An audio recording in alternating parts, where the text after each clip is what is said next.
जिस व्यक्ति को भगवान की प्राप्ति करना है उसे कम सोना चाहिए।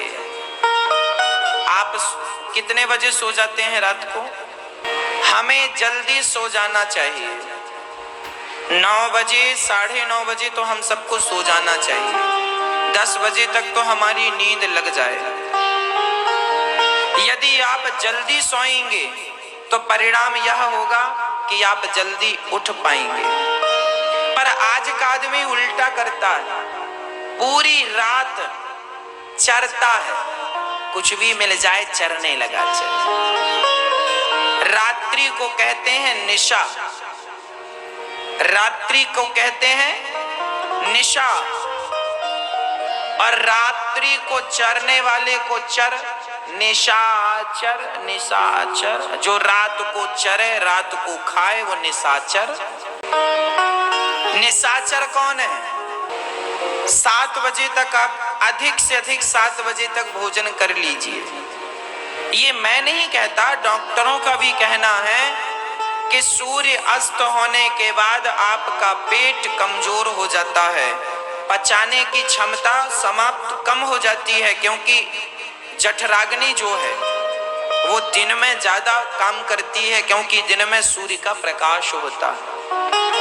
रात्रि को सूर्य नहीं होते तो वो अग्नि मंद हो जाती है, कम पड़ जाती है। फिर आप रात को ज्यादा खाएंगे तो आप मोटे होंगे, बीमारियां बढ़ेंगी।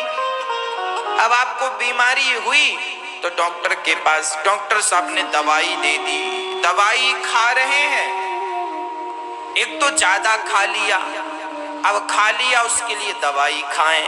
अब दवाई 2-4 बार खाई तो दवाई का भी साइड इफेक्ट हो गया, तो एक बीमारी उससे उत्पन्न हो गई, फिर उसके लिए फिर दवाई खाओ, फिर उस दवाई को खा के उस बीमारी को ठीक किया, तब तक उस दवाई से दूसरा साइड इफेक्ट हो गया शरीर में दूसरी, अब उसका इलाज करो। इसीलिए खान पान कंट्रोल होना चाहिए।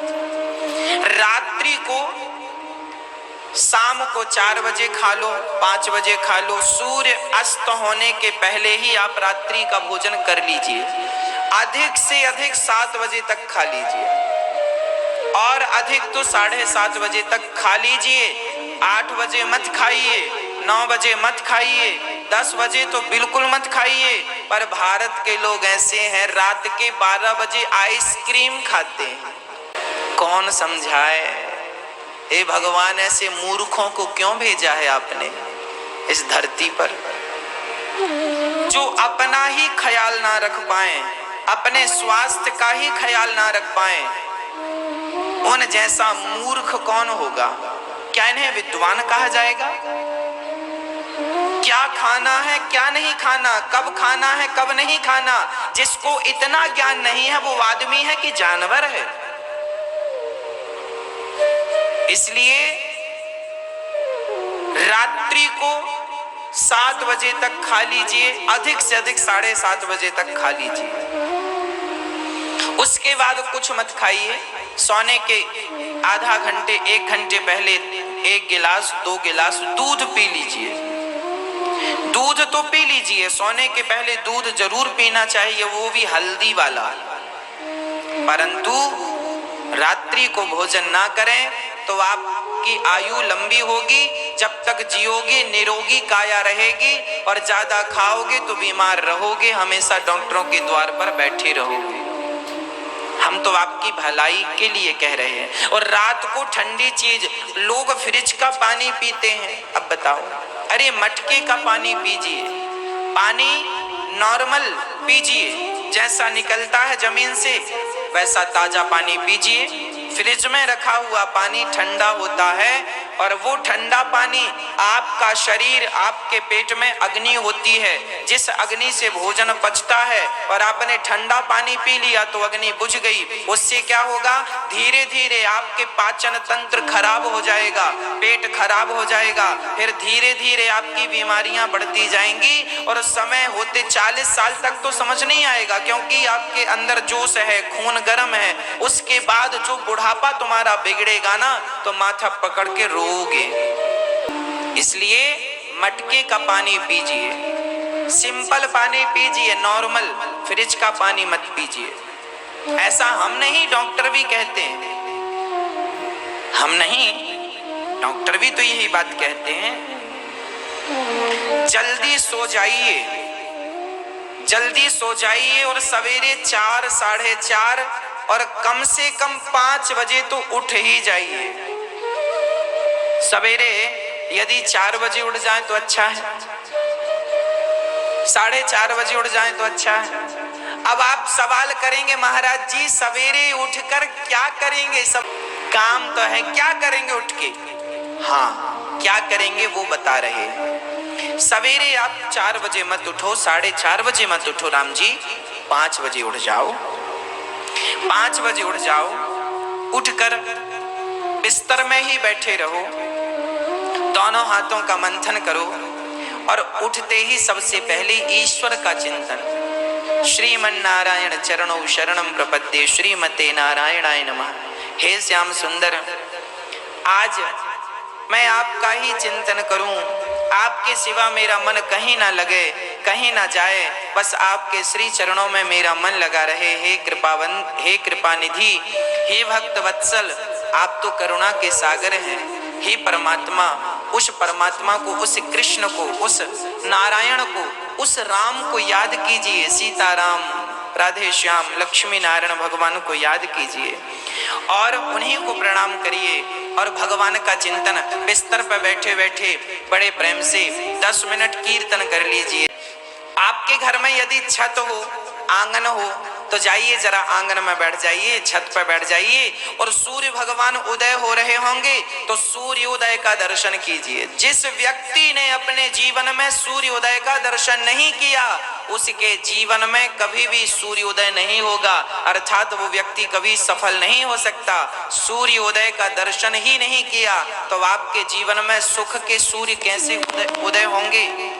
आपके जीवन में सुख का सूर्य तो तब उदय होगा जब आप सूर्योदय का दर्शन करेंगे।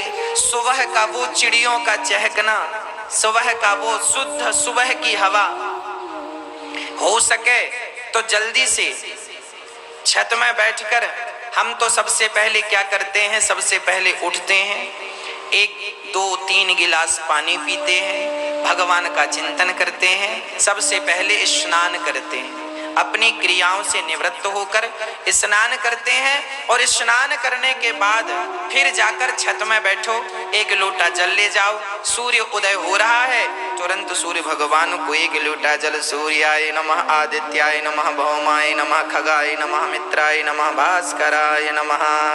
सूर्य भगवान को नमस्कार कीजिए।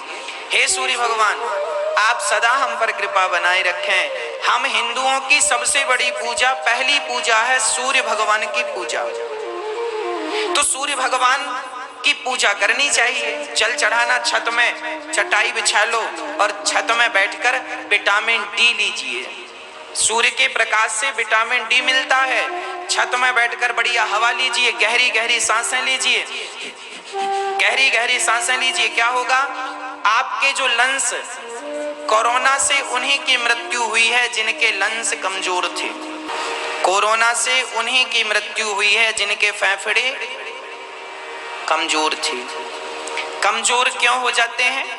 हम हमेशा सामान्य ऑक्सीजन लेते हैं, ले रहे हैं, बात कर रहे हैं ऑक्सीजन। इस ऑक्सीजन से काम नहीं होता। शरीर को स्वस्थ रखना है तो शरीर के हर अंग में ऑक्सीजन पहुंचाना आपकी जिम्मेदारी है। और वो कैसे पहुंचेगा? सवेरे स्वच्छ हवा होती है, छत में बैठो, आंगन में बैठो, रीढ़ की हड्डी सीधी करो और गहरी सांस, पूरी सांस अंदर भर लो, भर के उससे थोड़ी देर रोक के रखो, फेफड़ों में पूरी हवा रहे, फिर धीरे धीरे छोड़ो। फिर भस्त्रिका प्राणायाम, जोर जोर से ऐसे ऐसे गहरी सांस लो, फिर छोड़ो, लो। क्या होगा? जब प्रेशर से सांस अंदर जाएगी तो हमारे फेफड़ों में जितना कचरा जमा होगा वो हवा के प्रेशर से निकल जाएगा और हमारे फेफड़े स्ट्रांग होंगे, मजबूत होंगे, बीमारियों से लड़ने की क्षमता बढ़ेगी। नहीं तो थोड़ी सी बीमारी हुई तो डॉक्टर के पास। कपालभाति, पेट को अंदर कीजिए, सवेरे योग कीजिए। योग इसलिए कीजिए ताकि हम सदा निरोग रहें। याद रखना, शरीर को स्वस्थ रखना भी पूजा है। शरीर को स्वस्थ रखना भी पूजा है। तो सबसे पहली पूजा यही हम सबको करनी चाहिए। माताओं को, बहनों को, बच्चों को सवेरे छत पर विटामिन डी लेना है। और सवेरे यदि आपने योग कर लिया, एक्सरसाइज कर ली, तो आप दिन भर के लिए एनर्जी से भरे रहेंगे। आलस्य नहीं होगा, प्रमाद नहीं होगा, चिड़चिड़ापन समाप्त हो जाएगा। आपकी जिंदगी में एक सुख की अनुभूति होगी, आनंद की अनुभूति। उसके बाद योग करने के बाद आप फिर अपने काम में लग जाएं। सवेरे भोजन प्रसादी बनाएं। सुबह भोजन जल्दी से नाश्ता 8 बजे बढ़िया अंकुरित अनाज खा लो, बादाम खा लो, काजू खा लो। सवेरे क्या खाना चाहिए? सवेरे ज्यादा बर्गर पिज्जा नहीं खानी चाहिए। सवेरे अंकुरित अनाज, दाल अंकुरित कर लो, चने अंकुरित कर लो, अंकुरित अनाज खाओ, बादाम खाओ, काजू खाओ। और जो विधाता ने दिया है अंकुरित गेहूं खाओ। जो काम बादाम करती है वही अंकुरित दाल करती है, वही अंकुरित चने करते हैं। जरूरी नहीं है कि बादाम हो, आप अंकुरित दाल और चने, गेहूं अंकुरित करके खा लीजिए। बस ये अंकुरित अनाज खाइए। उसके बाद देखिए आपका कितना स्ट्रॉन्ग शरीर होता है। सारी बीमारियों से लड़ने की क्षमता होगी। दूध है तो ज्यादा से ज्यादा दूध पीजिए। घी है तो बढ़िया घी खाइए, घी खाइए और धूप में बैठिए। घी को बचाने की ताकत केवल विटामिन डी में होती है, तो खाइए और बचाइए, फिर देखिए शरीर तंदुरुस्त। अब आजकल बच्चे क्या खाते हैं? पिज्जा, बर्गर, पानी पूरी। इससे क्या होता है? कोई एक मारेगा, गिर जाओगे, चित। तुम्हारे अंदर कोई ताकत छोड़ी है।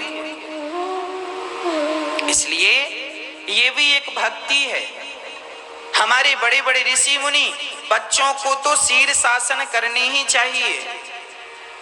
सिर के बल खड़ा होना, सिर के बल खड़े हो जाइए, जिसे शीर शासन कहते हैं, कीजिए। इन आसनों के बहुत फायदे